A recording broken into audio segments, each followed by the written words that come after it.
नमस्कार, नवीन न्यूज में आपका स्वागत है। उत्तर भारत में कड़ाके की सर्दी, घना कोहरा और कोल्ड डे की स्थिति लगातार गंभीर होती जा रही है। मौसम विभाग ने चेतावनी दी है कि अगले 2 दिन मौसम के लिहाज से भारी रहेंगे। उत्तर प्रदेश, बिहार और झारखंड में कोल्ड डे का अलर्ट जारी किया गया है, जबकि मध्य प्रदेश, छत्तीसगढ़ समेत 18 राज्यों में घना कोहरा छाए रहने की संभावना है। आने वाले दिनों में भी ठंड से राहत मिलने के आसार कम बताए जा रहे हैं। मौसम विभाग के माने तो उत्तर प्रदेश के कई शहरों में सुबह के समय घना से बेहद घना कोहरा छाया हुआ है, जिससे दृश्यता 50 मीटर से कम दर्ज की गई। लखनऊ, जौनपुर समेत पूर्वी यूपी के कुछ इलाकों में हल्की बारिश और फुहारें भी पड़ी हैं। पूर्वी और पश्चिमी यूपी दोनों ही हिस्सों में घने कोहरे का अलर्ट जारी किया गया है। बिहार के सभी 38 जिलों में तापमान गिर चुका है, जिनमें से 16 जिलों में कोल्ड डे और 22 जिलों में घने कोहरे की चेतावनी दी गई है। राजस्थान में भी सर्दी का असर तेज हो गया है। डूंगरपुर में न्यूनतम तापमान 5.4 डिग्री, सीकर में 5.8 और अलवर में 6 डिग्री सेल्सियस दर्ज किया गया है। मौसम विभाग के मुताबिक पश्चिमी विक्षोभ के कारण 23 और 24 दिसंबर को राज्य के पश्चिमी और उत्तरी इलाकों में घना कोहरा छा सकता है। वहीं हरियाणा और पंजाब में बारिश का अलर्ट है। मौसम विभाग के माने तो जम्मू कश्मीर में अत्यधिक ठंड और भारी बर्फबारी की संभावना है। हिमाचल प्रदेश और उत्तराखंड के ऊंचाई वाले इलाकों में भी भारी बर्फबारी के आसार हैं। हिमाचल के लाहौल स्पीति के कुकुमसेरी में न्यूनतम तापमान -5.7 डिग्री सेल्सियस दर्ज किया गया है। दिसंबर के आखिरी दिनों में पहाड़ों पर बर्फबारी शुरू हो चुकी है और इसका सीधा असर मैदानी इलाकों पर दिखाई दे रहा है।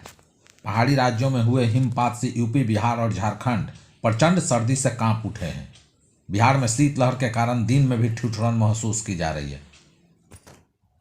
उत्तर भारत में सर्दी का मौसम अपने पूरे शबाब पर है और बिहार में प्रचंड सर्दी महसूस की जा रही है।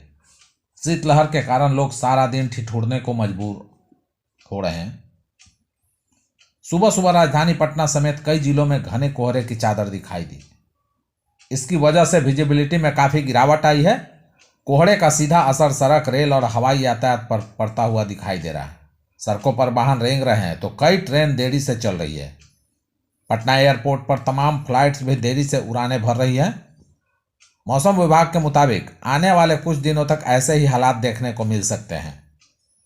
मौसम विभाग की ओर से पटना, गया, नालंदा, समस्तीपुर और मधुबनी समेत प्रदेश के 18 जिलों में अगले 24 घंटों के दौरान भयंकर शीतलहर का अलर्ट जारी किया गया है।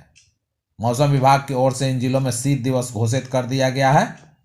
अगले 24 घंटे के दौरान राज्य के गया, नालंदा, अरवल एवं जहानाबाद जिलों में कुछ स्थानों में शीत दिवस जैसी स्थिति होने की संभावना है एवं राज्य के उत्तर पश्चिम भाग के जिले सीतामढ़ी एवं शिवहर के 1 या 2 स्थानों पर घना कोहरा छाए रहने की संभावना है। को लेकर मौसम विभाग एक के बाद एक हैरान कर देने वाले चेतावनी जारी कर रही है। पहाड़ी इलाकों में सीजन की पहली बर्फबारी हुई, जिसके बाद मैदानी क्षेत्रों में ठंड का असर और बढ़ गया है।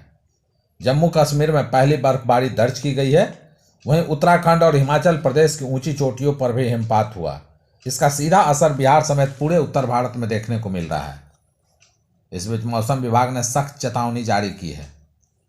अगले 24 घंटों में अरवल, औरंगाबाद, बेगूसराय, भोजपुर, बक्सर, गया, जहानाबाद, कैमूर, लखीसराय, नालंदा, नवादा, पटना, रोहतास, शेखपुरा में अलग अलग स्थानों पर कोल्ड डे की संभावना जताई गई है।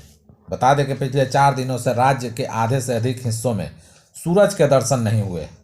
पछुआ हवाओं के कारण कनकनी और बढ़ गई है, जिससे जनजीवन पूरी तरह से प्रभावित हो रहा है। हालांकि आज सूरज की हल्की किरण पटना सहित कई जिलों में दिखाई दी। वहीं पटना से सटे राजगीर में ठंड ने नया रिकॉर्ड बनाया है। यहाँ का तापमान देश के कई ठंडे शहरों शिमला, देहरादून, रांची और भोपाल से भी कम दर्ज किया गया। जहां शिमला का न्यूनतम तापमान 60 डिग्री सेल्सियस रहा, वहीं नालंदा जिले के राजगीर में पारा गिरकर 6.6 डिग्री सेल्सियस तक पहुंच गया है। मौसम विभाग के माने तो आने वाले 1 सप्ताह में न्यूनतम तापमान में 2 से 3 डिग्री सेल्सियस तक और गिरावट आ सकती है, जिससे ठंड और तेज होगी।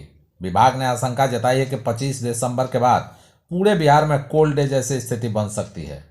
इस दौरान दिन के समय भी तापमान सामान्य से काफ़ी नीचे रहेगा और दिन रात हार कपाने वाली ठंड महसूस की जाएगी।